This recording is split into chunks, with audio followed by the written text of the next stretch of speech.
लोकसभा चुनाव के लिए सभी पार्टियों की तैयारियां जोरों से चल रही हैं। सियासी मायने में खास उत्तर प्रदेश पर सबकी निगाहें टिकी हैं। उधर अखिलेश यादव भी तेवर के साथ तैयारी में हैं। कई बड़े चेहरों का सीट अभी से लगभग तय माना जा रहा है। समाजवादी पार्टी के सभी दिग्गज नेता इस बार ताल ठोक कर मैदान में उतर रहे हैं, क्योंकि बात मान सम्मान और प्रतिष्ठा की है। अखिलेश यादव कांग्रेस से बदला लेने के फुल मूड में है, क्योंकि हाल ही में हुए 5 राज्यों के चुनाव में कांग्रेस ने उन्हें दरकिनार कर दिया था। तो अब अखिलेश यादव भी यूपी में कांग्रेस को सबक सिखाना चाहते हैं।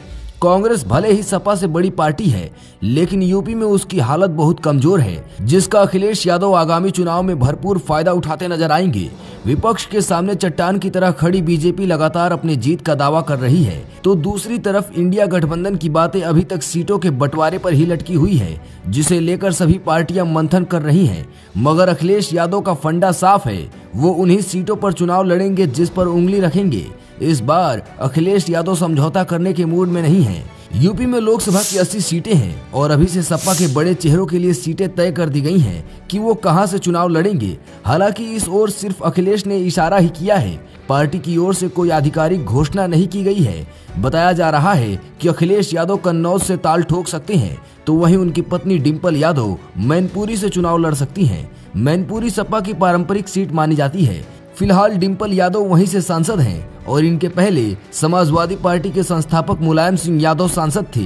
इसके अलावा दूसरी सबसे चर्चित सीट आजमगढ़ से अखिलेश यादव के चाचा शिवपाल यादव मैदान में नजर आ सकते हैं। सूत्रों का मानना है कि रामगोपाल यादव के बेटे पूर्व सांसद अक्षय यादव फिर एक बार फिरोजाबाद से ही चुनाव लड़ेंगे।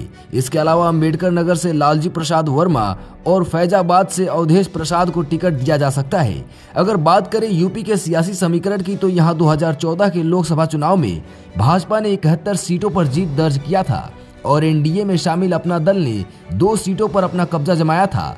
मगर 2019 के आम चुनाव में सपा बसपा और आरएलडी ने गठबंधन कर लिया, जिसके चलते भाजपा का समीकरण डगमगा गया था।